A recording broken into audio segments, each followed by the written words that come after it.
Okay, welcome to today's call. I am going to do it a little different today and share with you what I'm doing personally recently, and maybe that'll encourage you to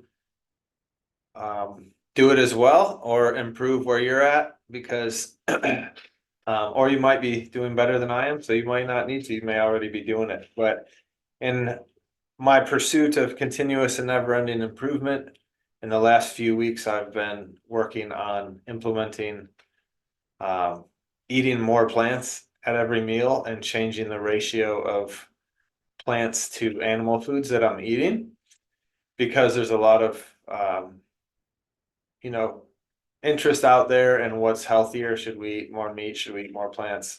I don't think it has to be either or. I think the best is to do both. But personally, I've tended historically to be more carnivorous.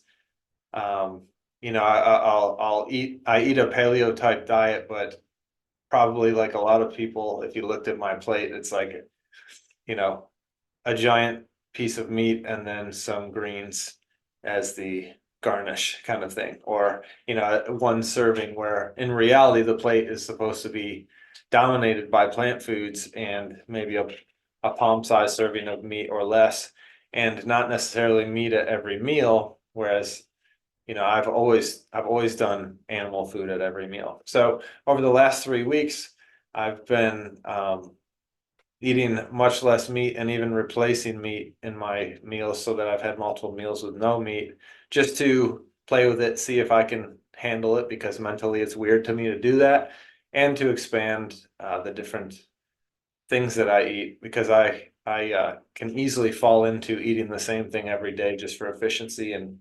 ease. So it's been nice to diversify what I've been eating as well.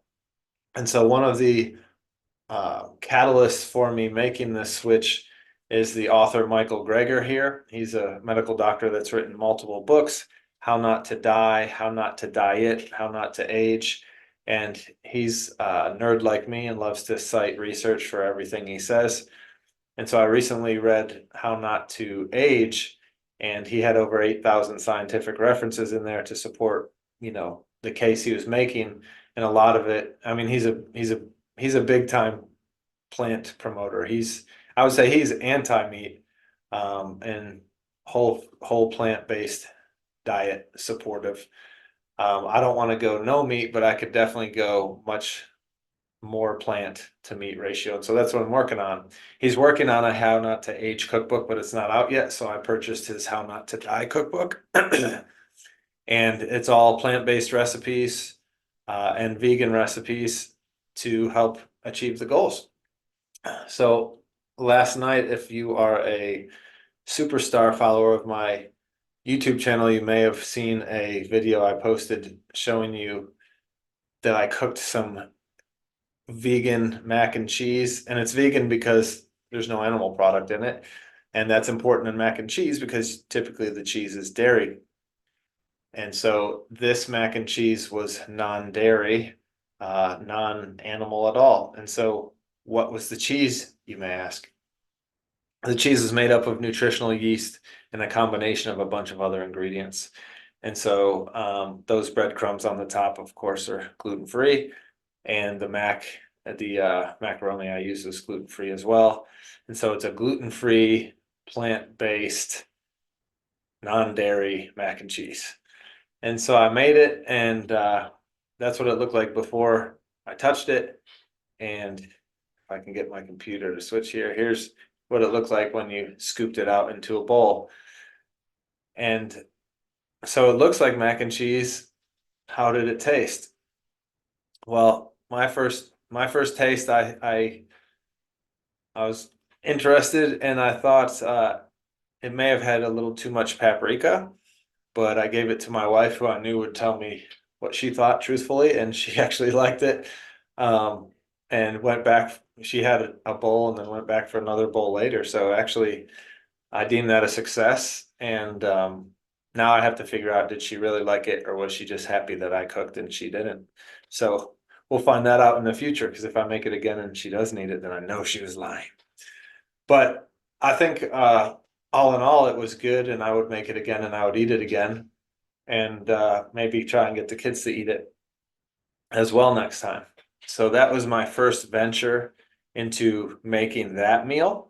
But what I have done a bunch in the last couple of weeks is make berry smoothies, and uh, that has been great because with the berry smoothie, you're getting a ton of berries, a ton of antioxidants, flavonoids, polyphenols that are super healthy for you. But I also put ground flaxseed in there, chia seeds in there. I put an eighth teaspoon of turmeric. I put a quarter teaspoon of ginger. I put coconut milk, a banana. What else do I put in there? I put pitted dates, um, handful of spinach. Each one's a little bit different, but that's the general recipe, and they're delicious. And they're also pretty filling for a while if you have enough fluid in there. So that's a great way to get your servings of fruits and vegetables without having to chew. And then another big win for me, which I don't have a picture of, but also from this cookbook, is the breakfast I've been eating. So for 9 years, pretty much straight, I've had 3 eggs a day with whatever else I'm having for breakfast. And so over the last 2 to 3 weeks, I haven't eaten any eggs, and I've been working on what can I do, for breakfast without eggs, bacon, sausage, animal products, because that's hard to do. That's probably my most animal dominant meal.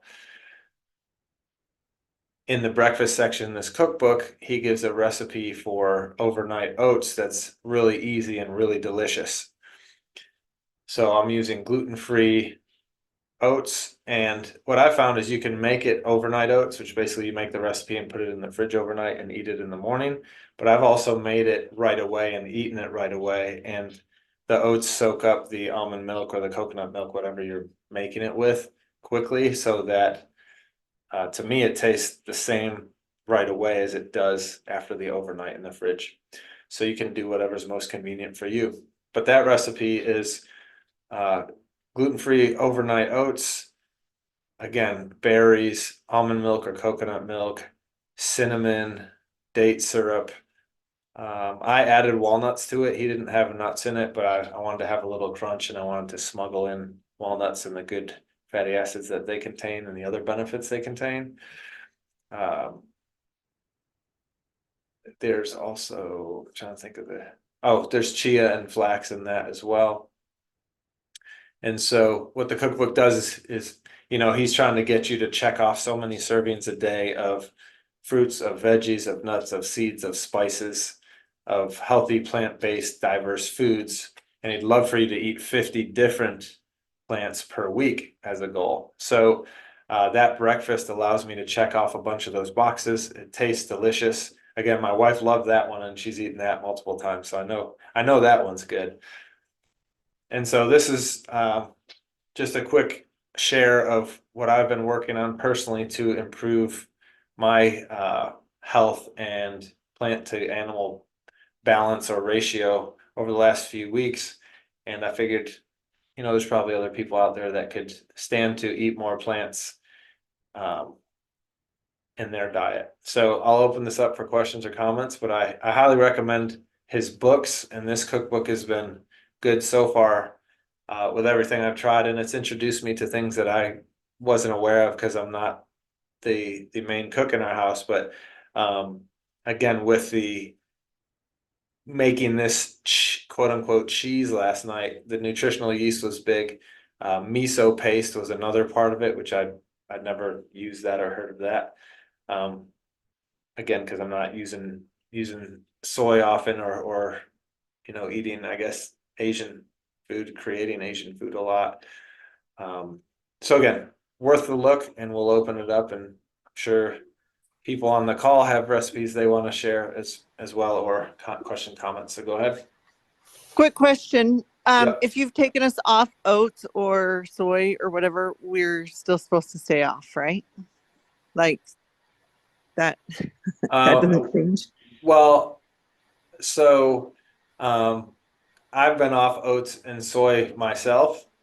And so if you're gonna do this, I would try reintroducing it first in a controlled way so that you can see, can I handle this? So like the miso paste I got is soy based. It's non-GMO, organic, blah blah blah blah. That's important because in the US most soy, 85+% is GMO. So if you're gonna do it, you want to make sure you get the cleanest one you can and test yourself with that first. And then same thing with the gluten-free oats. Like personally, historically, the gluten-free oats have bothered me. So far in 3 weeks, they haven't. So I don't think they're going to because they would have by now. And my symptom is typically like a heartburn or reflux from them, and I haven't had any of that.